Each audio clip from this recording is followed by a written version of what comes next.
You're walking through the rainforest of beliefs. You've been brought on a tour with your wife or husband or asexual, genderless life partner, but you seem to have fallen a bit behind. At one point you tripped and spun and must have lost direction.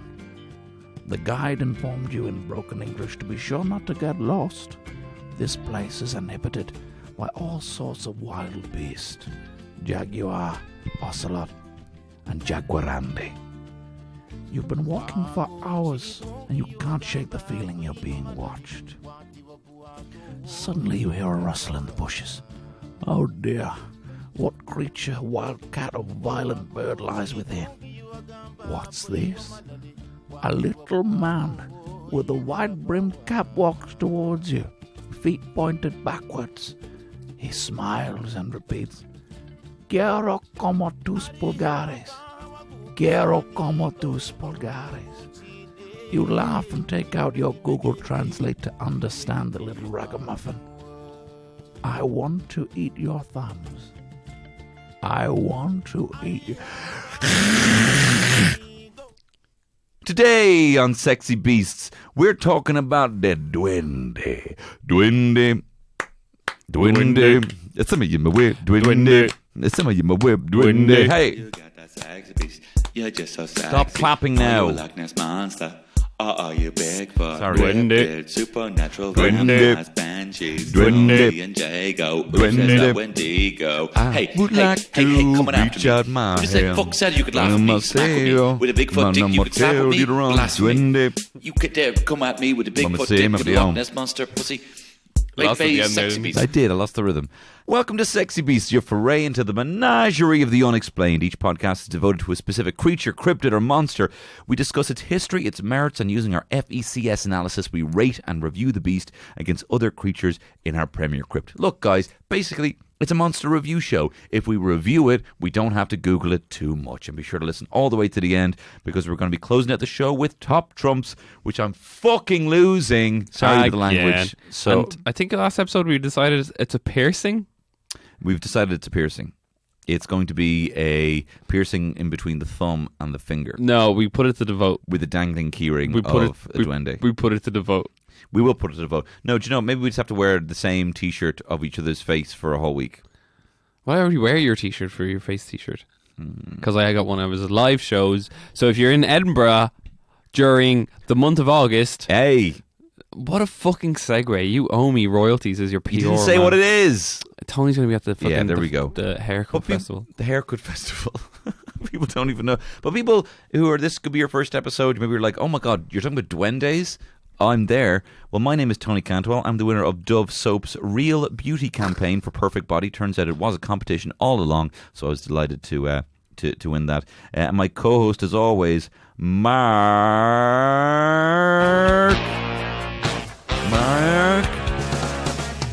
J. Goo! J. Goo! J. Goo! J. Goo! Well, how come you told me that you were hardly old enough yet? And Jago, I thought the major was a lady suffragette. So that was a lot of effort you put into this, and I appreciate it. I had the lyrics up on the screen. Anyway, how are you today? Jago, I'm good. What news do I have for you? I have no news. E3 was just recently. Yeah, let's talk about some video games for a second. What are you most excited about? I'm excited. You can skip ahead 3 minutes if you don't like video games. Otherwise, stick around. Cyberpunk 2017. Keanu Reeves. Fucking, I don't know what has happened in the last year, but Keanu Reeves is just becoming a fucking phenom. I would say you have immediately dated this episode, because this is obviously the second one we're recording, and E3 will probably have been a month ago. But Keanu Reeves, still cool. Hopefully John Wick is out on DVD now. Yeah. I do love John Wick. I just love how it's so mindless, but it's a good type of mindless. I haven't seen John Wick 3, but any other games you were excited about at E3? As listeners know, I'm a huge Borderlands fan. Like, I've played them both to death. Like, it's one of my favorite games. That's a game I like the grind of. I don't know what it is. I've never played it at co-op. Yeah, I played in co-op, and it was a bit annoying in co-op because there was like a loot wasn't instance, which for non-nerdy people means that if something, an item that you wanted dropped on the ground, then your friend could run over and pick it up and not give it to you. No. And it was always the slowest because I was always celebrating the win while everyone was going through the spoils. Well, Borderlands was a bit ahead of its time, like because that level of that. Well, for one, even the first one was just like the RPG elements of a shooter was just ridiculous. The open world was ridiculous, and then obviously with the kind of loot that went along with that. I mean, Destiny is kind of, and all those kind of other ones as grinding games. They need to pay respects to the original Borderlands. But I'd say similarly now, like things like Apex Legends, in the way you can kind of very easily give guns and communicate. Drop stuff. Hopefully now that's been added to Borderlands. Oh yeah, I'd hope so. I just hope there's like a little quality of life, like upgrades, because it doesn't need a huge overhaul. Anyway. No. Anyway.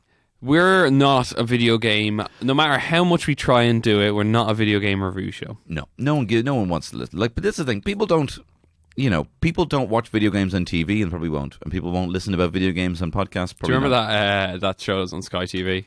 Gamesville. Gamesville, yeah, with the lads, and they used to and the fucking games guru and stuff. That was brilliant. I remember hearing that two of them were in a porn with another woman. The games guru? No, the two guys. Daz and your other lad. One of the lads, Daz, just had loads of stab wounds. He had some very clear stab wounds.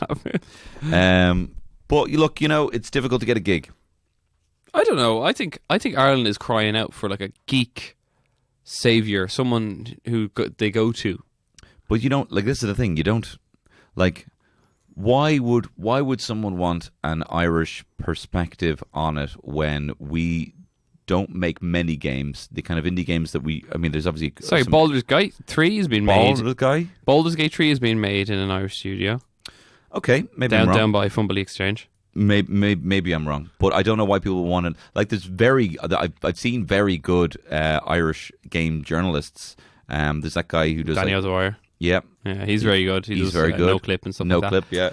And then you got the other lads working for IGN. There's other lads working in the UK, but I don't know why you'd want to see one on RTE. I don't watch RTE at all, so I don't know why I'd go there. I can find it on YouTube, and I can find it much easier. Tony doesn't pay his license. I do pay my license, so I can stream things. I don't. Yeah, I don't. I think a lot of Americans won't watch an Irish interpretation of a journalist because they're like, we could just get an English one. Gaming's global. Gaming is at the forefront. It's gaming is kind of what TV is soon going. What Netflix is. Netflix is global, but it's what TV and film and everything is soon to be.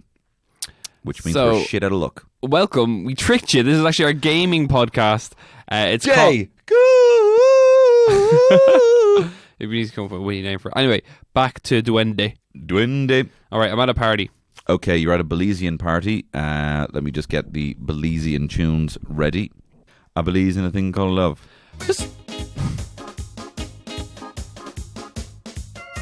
Okay, it's all kicking off. Go on. So I walk up to some senorita and I say, hola. Hey, I'm new in the country. Do you want to talk about a little imp? What did I say? And I say, I'm talking about... no, I'm not talking about my dick. I'm talking about Duende, or more commonly known as Duende de Caso, the possessor of the house. He's 3 foot tall, has a brimmed hat, has backward-facing feet, and is missing his thumbs. He's been known to lead children away and lead children to astray and get them lost. And he bites your thumbs off if he disagrees with you. Also, he smokes a cigar and plays guitar. He said, if you take your dick out, I'm going to be very annoyed. I literally just said I'm not taking my dick out, so you just put words in my mouth. I could put a duende in your friend. Now you've made it weird. Now I've made it weird. So he's a little toadstool lad. Basically, yeah, he is the Spanish leprechaun. I'm the leprechaun. I'm the dirty Yeah, so he... Same sort of scenario. He's a little small lad, has a wide brim hat on. Backwards feet is a new thing. That's twisty. That's twisty. And no thumbs. And how does he fucking get a lift these days? I know. Yeah, even with My Taxi, you'd probably find it quite difficult with no thumbs. Oh yeah, how would you hold a pint? 2 hands. Can you come in pints. Oh, I can actually hold a pint with no that you're not holding a pint right now. That's true. Jago was just demonstrating how to hold a pint without actually holding a pint. There are many stories warning people to be cautious at farms or jungles when walking alone. The Duende has a special interest in children and would lure them deeper into the woods. The only way to escape was to hide your thumbs away and show only your forefingers. The Duende would think you like him and would let you go. Other stories say the Duende would appear mostly during the Lenten season, especially on Good Friday. He's also known for braiding horses' manes and little girls' hair. In addition, Tata Duende is often known to change into small animals, sometimes even someone you know. Oh, that's pretty cute. First of all, I have to give a little shout out to M. Darbs. I assume his name is Mark. Mark Darby. He actually pointed us towards this. We were looking for one and we were like, oh, that's a fucking great one. Thank you very much, M. Darbs. Really appreciate that. He's the Spanish leprechaun. He's a Spanish leprechaun. Let's hope he doesn't block the streets when I'm walking, like all the Spaniards in Dublin. It's very like accepted racism, isn't it, the Spanish, unfortunately?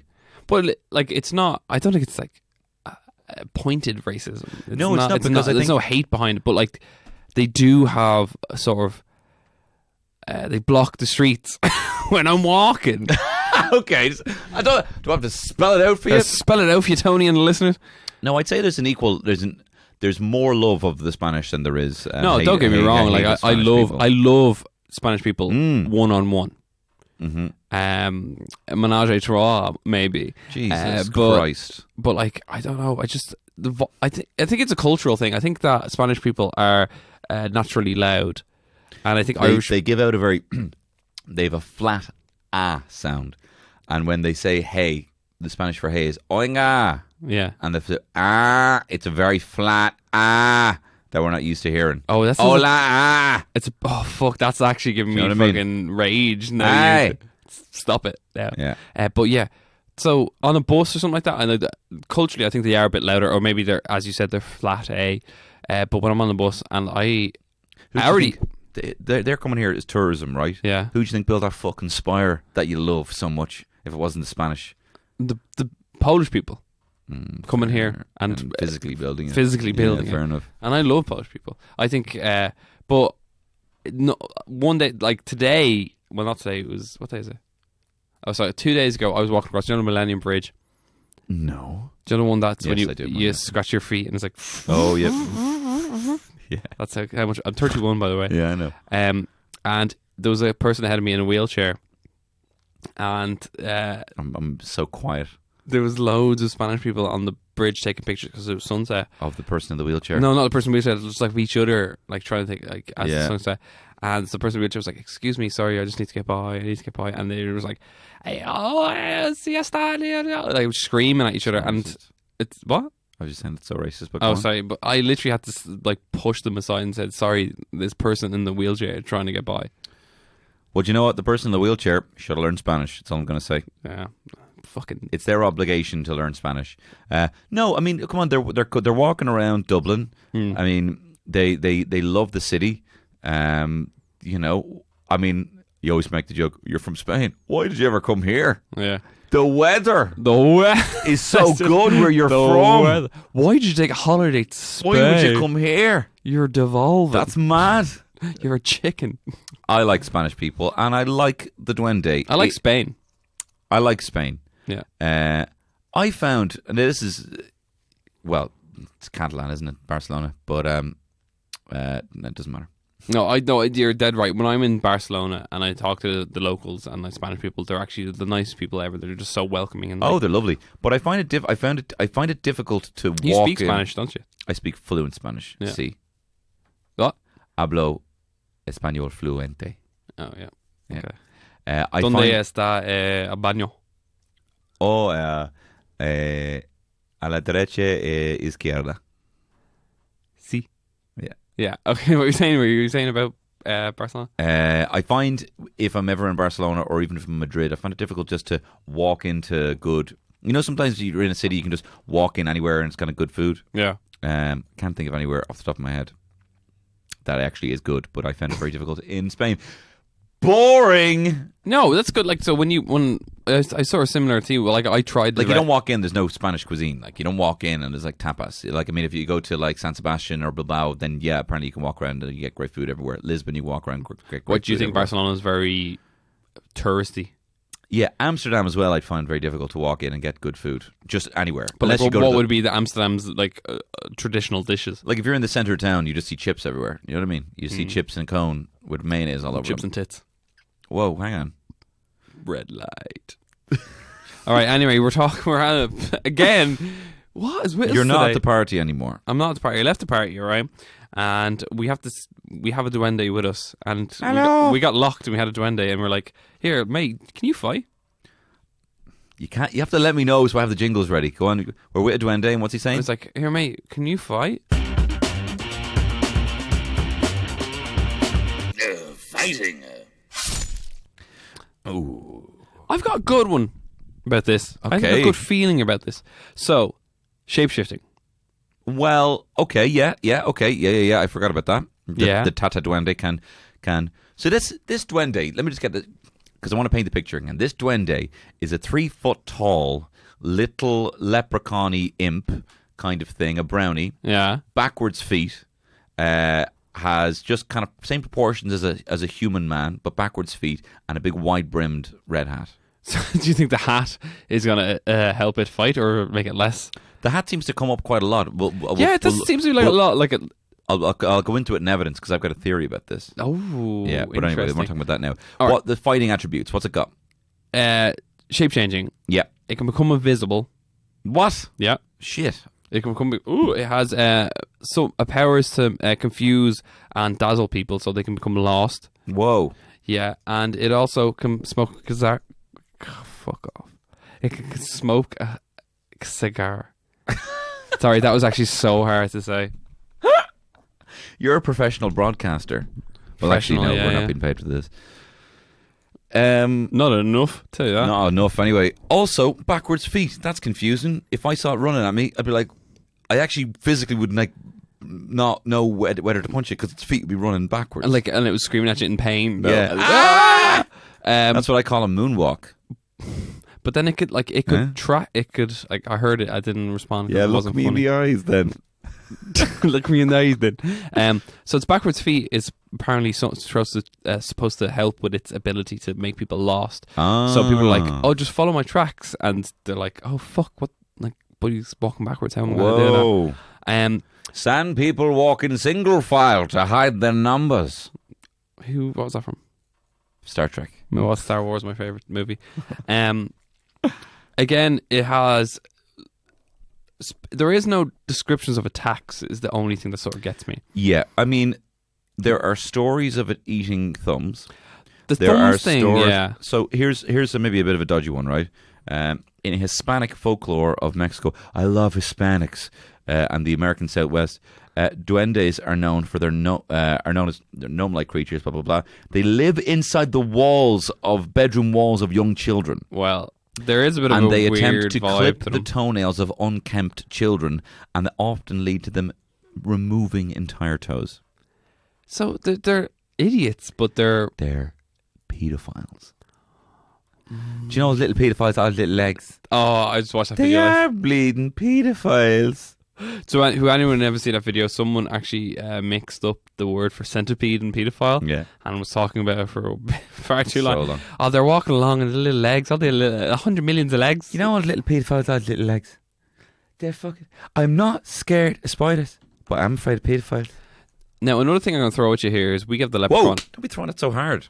We give a leprechaun an 8 of fighting. But we like him. So you're saying you don't like the Spanish now? Look, it's not racist for me to prefer my own kind. I just think that we should rule the world. I love Iberico ham. I love Iberico ham too. I love a jambo. Jamon. I don't speak Spanish. What do you mean? Jambon. Right. Yeah. I love a jambon. Yeah. I love a mimosa. I love a samosa. Samosa is Indian. I love a bhaji. As it should be.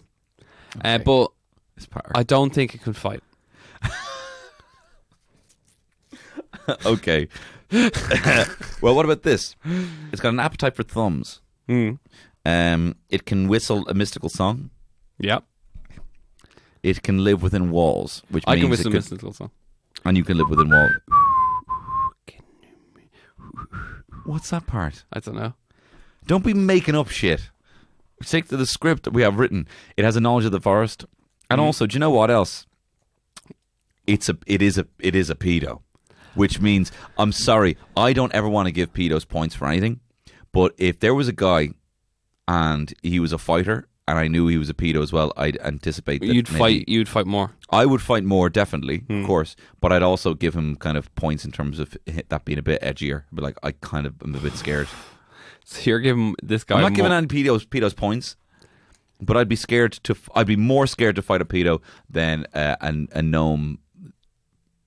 End of sentence. I'm going to do the evidence bit, but I think your pedo is a bit brash and a bit pointed. To be totally fair, I don't think that's acceptable at all. What do you mean? I think he's a good fighter, and I'm going to give him a 7. You said he couldn't fight. You said he didn't think he could fight. I'm giving a fighting a 5. No, he can't think. I don't think he can fight, but I think he would win because. Do you know what? Oh, go on. Because what? Because he's the underdog. Oh my God, Jago! I'll tell you what I'll do. I'll give him 6 because you did remind me about the shapeshifting. Okay, I'll accept that 6, but I will give you the defer. So I defer to you. Thank you very much. To this 6 that you gave him. Well, look, we know that we know what it is. We know it's basically a Spanish leprechaun. We know myself and Mark Jago's feelings towards Spanish people. But is there any evidence for this?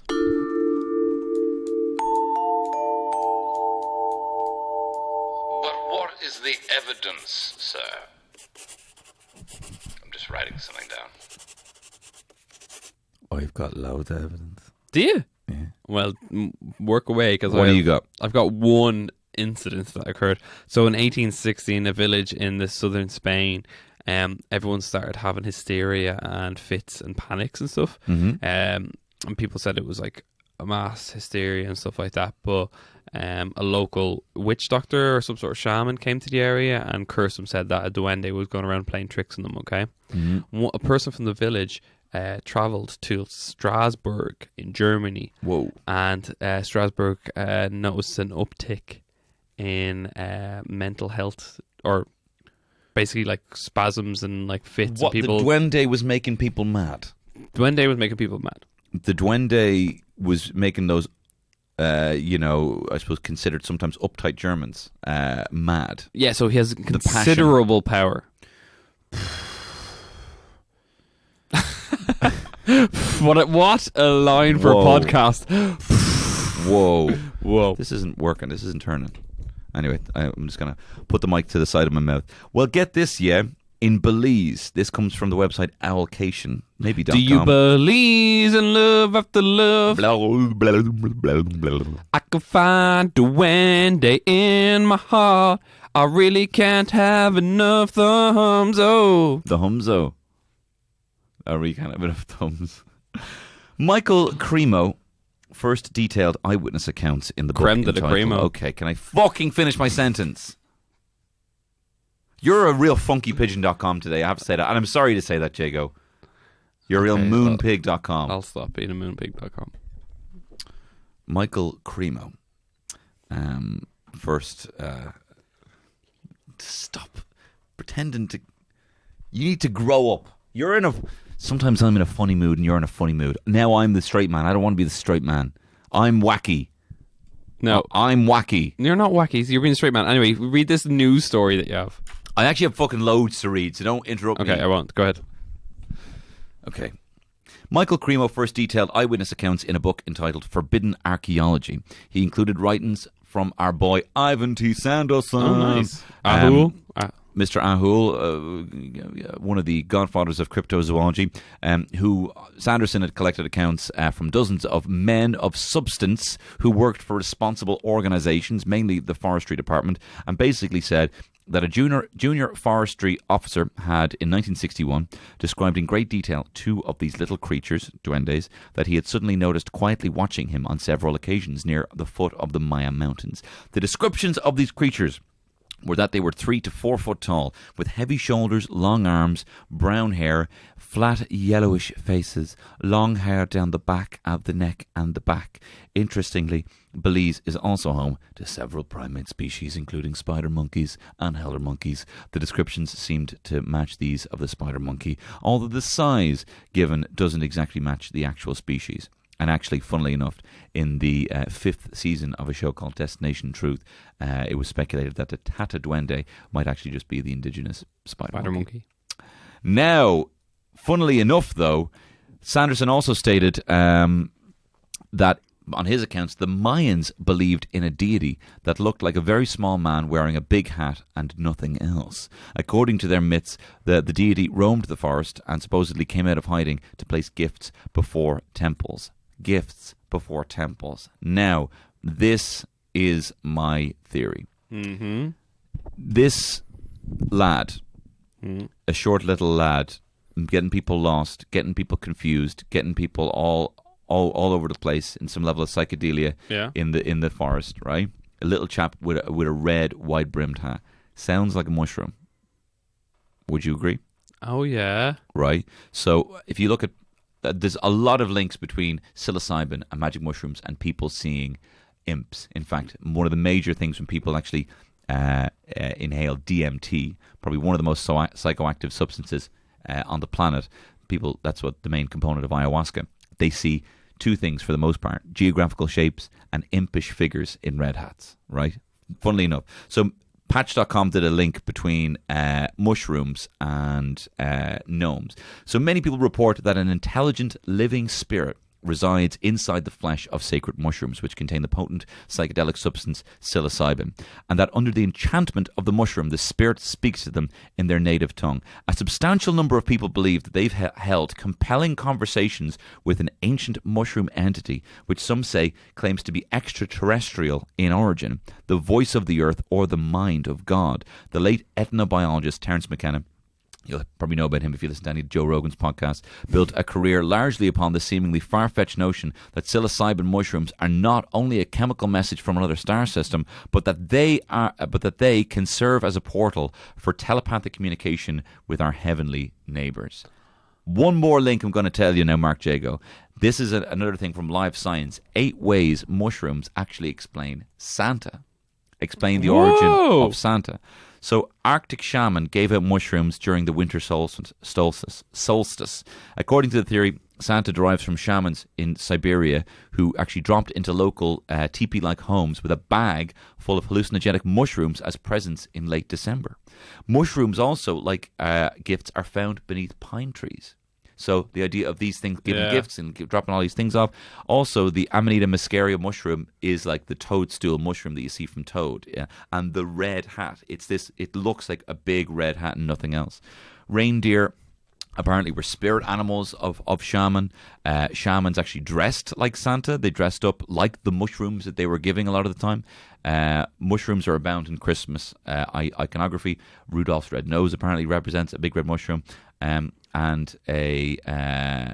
Santa's obviously from the Arctic. That's just a couple of little reasons. So could this have been the case, Mark Jacob? Could these Duende have been people out in the forest foraging, eating the mushrooms, seeing other mushrooms, and seeing jumpy little gnomes messing with people with no thumbs? So yeah, where did the thumb parts come from? The thumb part, they bit their own thumbs off. I think the thumb part could have come from the idea of the boogeyman. The idea of it was just something added on the end. It was just tacked on. They're coming for your thumbs. Like, got your nose, got your thumbs. Yeah, that's because a lot of this stuff was told, like, to kids, like, stay away from this certain area. The Duende will get you and bite your thumbs off. So it was added to as a warning, a bit like Catholicism added sort of warnings to pagan stuff to try and stop you from doing the fun stuff. Mm-hmm. Yeah, I like that. I really like that theory that I think we should like get mushrooms to do an episode. I think we should too. Yeah. If only it was legal. We don't do illegal things. We don't do illegal things. We're good boys. I don't even wank anymore. It is illegal. Well, it's because everyone kept going blind and crashing their cars. What? What are you talking about? Going blind? If you masturbate, you go blind. Who said that? Are you looking for? You physically can't see me, or are you looking for the quote? I'm wanking. I would like to give this a high evidence of say 8 because I'm so chuffed with my own research. But you literally, I think this is the most research you did on something, just because you love mushrooms, or you love talking about mushrooms. I like talking about the idea that there are portals to other dimensions and that we can actually access them through hallucinogens. But that might explain it, but that explains a mushroom. Yeah, that does not explain a duende. But taking the mushrooms mean entering a different consciousness. See, this is the thing, Jago. We could find if there was the Sexy Beasts series, right, and every episode was like a serial where it was like the Mothman or the Flatwood Monster or the Duende, or like the 6 or 7 episodes for one. Yeah, so each episode is like a different thing. But then it comes to the end of the season, you're like, shit, we need to have some sort of overarching thing. I think the overarching thing for all of these could be potentially entering different dimensions where all of these things could exist, or the fact that we can't perceive them in the state we're in. The real twist of the Sexy Beast series, season finale is we were checked into the wrong frequency all along. It should. So what we should do is have like a sort of scratch and sniff episode where it's like, tonight's episode sponsored by mushrooms, and you have to take mushrooms to be on to talk about it. When in reality, what you're listening to is no, I don't like it. We're not allowed to leave the room. We're not allowed to leave the room. Look at me. We're not allowed to leave the room. The floor's lava again. I give this some orange juice evidence because it's definitely a monkey or a mushroom, but I still give it an evidence because I don't think the Duende exists of 5. I give it an evidence of 6. I'll give it a 6 because I just changed it from 5. I defer to you. You have made such a compelling. Oh, shit, that's the wrong one. Yeah. Anyway, it's a 6. Shut up. Cool. Cool, baby.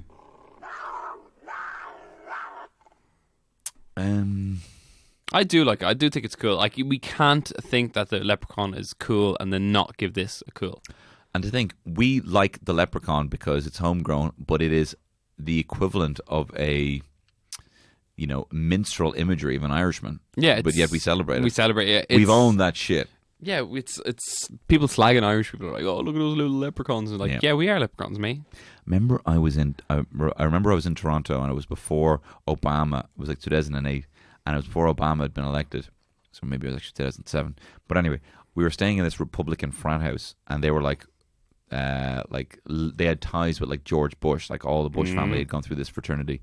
So we were chatting to this guy, and he was really he was proper Republican, proper young Republican.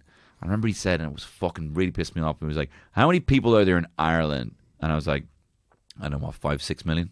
No, what was it? 4.8 at the time, and now, yeah. Well, this was before most people left. 4, maybe 4.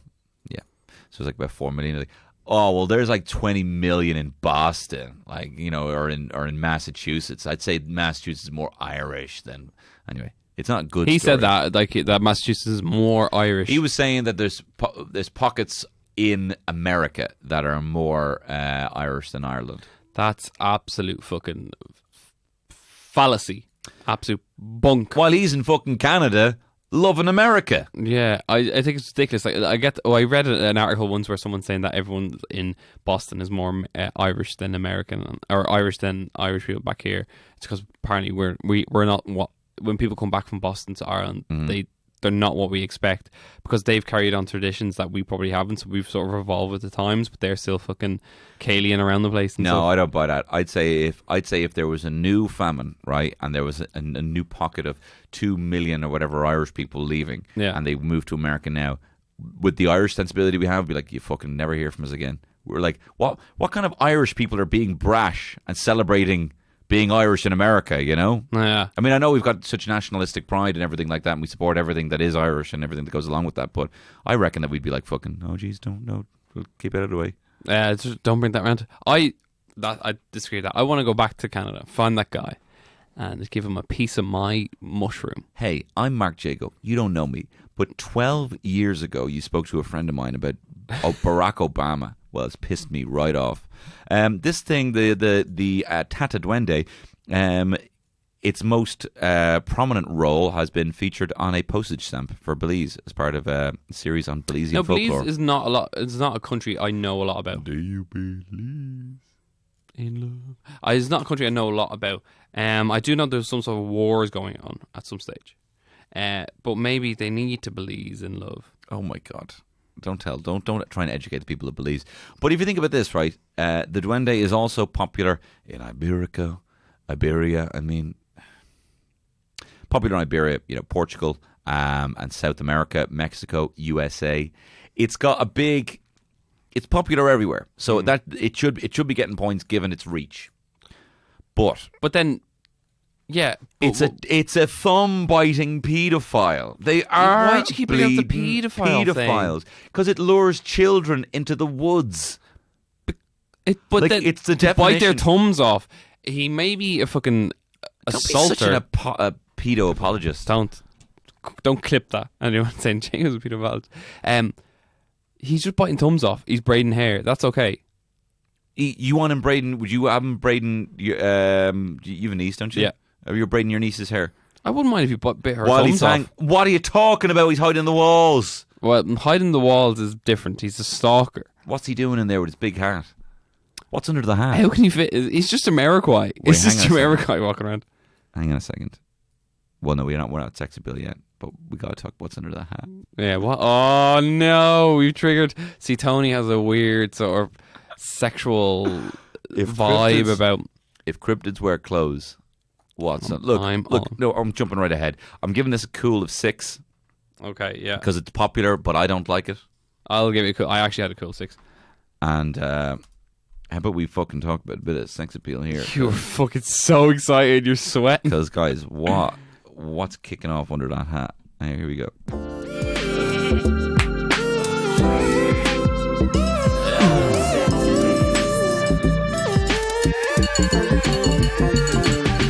Sex appeal. What's under the hat? Let me finish my sentence. Okay. What's going on under that hat? Maybe it's his head. Maybe it's just painted his head red. He's not sexy. I'm telling you right now. Do you know what's great about the legs thing? You could ride him up the arse while looking at his face. No, his feet are backwards, not his body. You idiot. You can still ride him up the arse. His ass is his penis.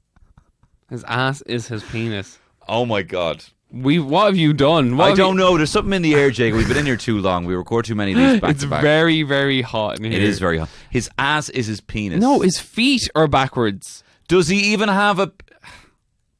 He's too short for me, to be honest. And I'm not really feeling his vibes. He is generally just a man with a hat, but further away than you'd want him to be. So he's... Because are you describing what small is to me? Yeah. You don't know what small is. You don't know. You haven't experienced small. You don't know what small is. I don't fancy him, and I don't think he has any sex appeal to any creature or person that we know. Like, if I went through my list of cryptids and I was like, okay, do you fancy this creature? Mm-hmm. And they were like, oh, Kraken, yeah, loads of tentacles, sexy, lovely, sexy. You're right. Duende. I actually gave him a pretty high score for sexy, though. Why? I don't know. Everything you just said you find it the least attractive, but I actually give it a high score. What are you talking about?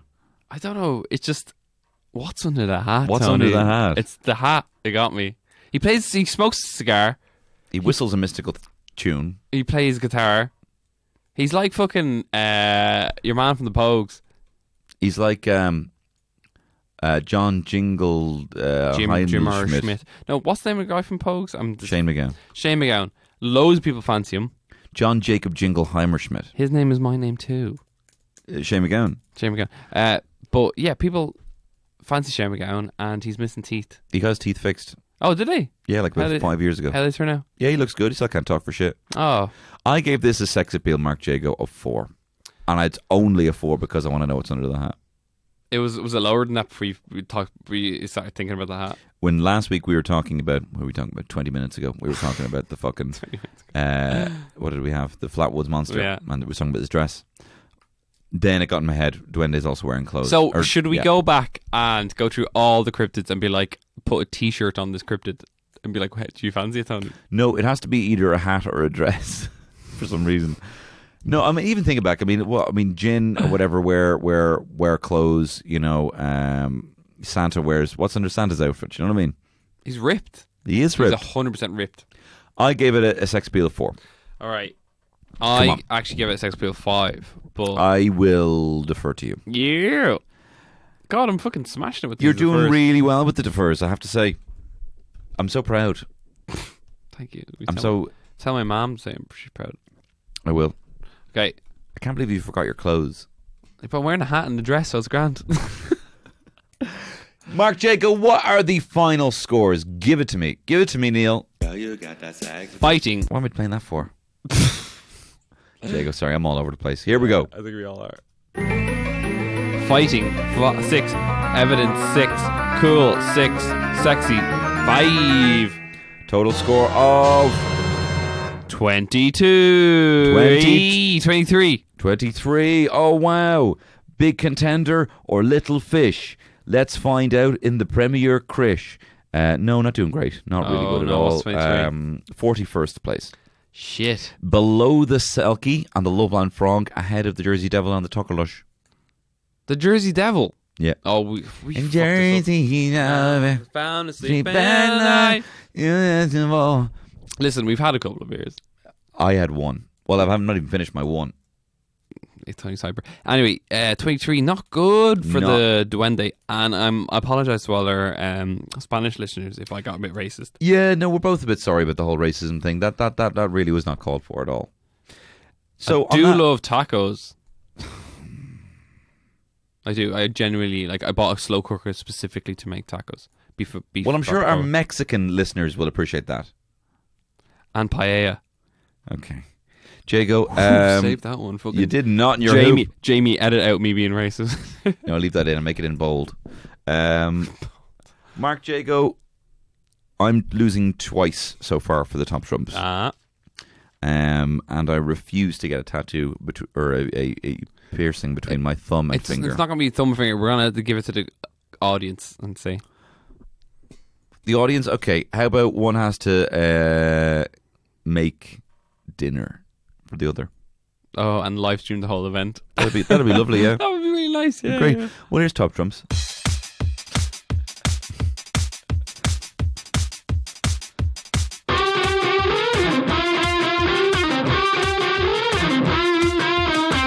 Win is a Tony Jago, put no wolfman against a mermaid. Pick one team and the theatre screams at the part of the show that we call Top Trumps. Now I'm going to shuffle my cards. I have you this week. I fucking have you. I wouldn't be too sure about that because I've chosen... Oh, you definitely have me this week. Chupacabra. And I am going to use... Oh, man, we gave fucking Chupacabra such bad scores. Fighting. Of? 5. Oh, he's happy. He's got his happy face on. Well, you'll be glad to know I've got a fighting at 10 with the fucking genie. Da genie. There's nothing I could have done. Is there anything I could have beaten you? What was your lowest score? My lowest score was evidence of 8. Well, yeah, Chupacabra fucking 5. Well, that's great news now. You're going to have to make me dinner. And also figure out how to live stream. No.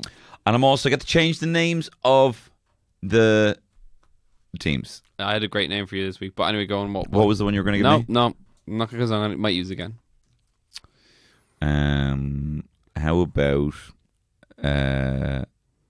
about team... Jamie, cut this out. No, I have it.